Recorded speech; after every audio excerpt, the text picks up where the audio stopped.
for being a particularly cunning linguist, but his latest Easter post and video are downright nuts, nuttier than squirrel poop. Here's Donald Trump with you. You can really tell Trump is deeply spiritual as you listen to him deliver this Easter message. Easter Sunday, we celebrate his glorious resurrection and proclaim, as Christians have done for nearly 2,000 years, he is risen. Through the pain and sacrifice of Jesus on the cross, we saw God's boundless love and devotion to all humanity. And in that moment of his resurrection, history was forever changed with the promise of everlasting life. Right. As we approach this joyous Easter Sunday, I want to wish Christians everywhere a happy and beautiful and blessed holiday.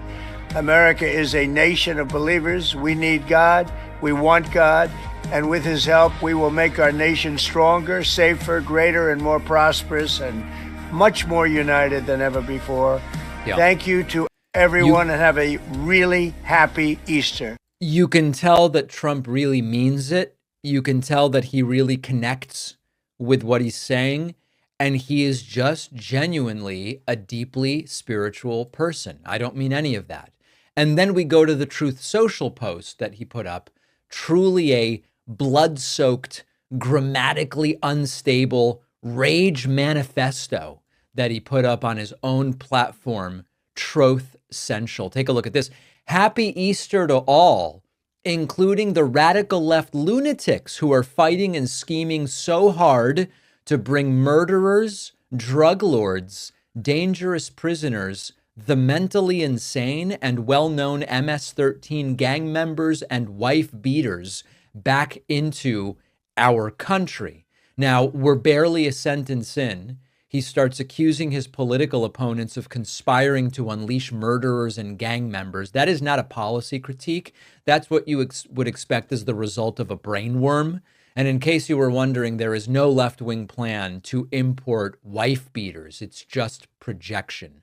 Trump continuing, Happy Easter also to the weak and ineffective judges and law enforcement officials who are allowing this sinister attack on our nation to continue, an attack so violent that it will never be forgotten. Now, Trump is attacking judges and law enforcement because they're investigating him, not because crime's out of control, but because Trump is personally, at least theoretically, facing some consequences, and that must mean the system is corrupt. This is not criticism of power. This is a wannabe autocrat demanding loyalty from the people who are supposed to check his power. He then turns his ire to Biden, where he says Sleepy Joe Biden purposefully allowed millions of criminals to enter our country totally unvetted and unchecked through an open borders policy that will go down in history as the single most calamitous act ever perpetrated upon America.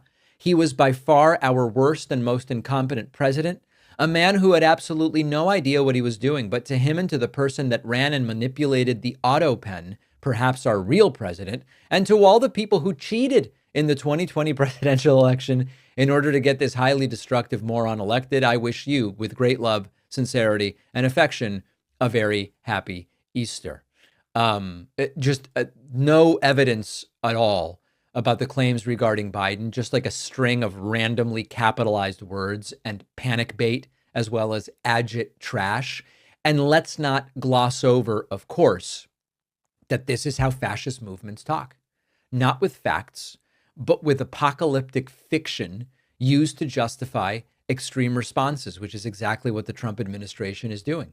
Trump is still, by the way, peddling the big lie, even in his holiday greeting of 2025. Trump is insisting he won an election nearly 5 years ago, which, of course, he lost. Some saw this and said, oh, it's Trump being Trump once again. I guess what they mean is a lying, scapegoating narcissist, wannabe authoritarian. It's Trump being Trump. That's exactly who he is and what he's brought back to the White House. So I hope that this, to Christians, as a non-Christian, maybe I can't evaluate this, right? As a cultural Jew, I see this Easter message and I go, that seems whacked. It doesn't suggest to me that Trump understands the meaning and teachings of Jesus, but maybe I'm not the right person to say. So to the Christians, to the Catholics, to all the folks who celebrate Easter, I want to hear from you. Was this the deeply spiritual message that you wanted from the president? Did he strike the right tone? Did this inspire in some way? Let me know. And by the way, make sure you're on my newsletter. You can email info@davidpakman.com and say, hey, David, get me on that newsletter. And or you can go to davidpakman.substack.com.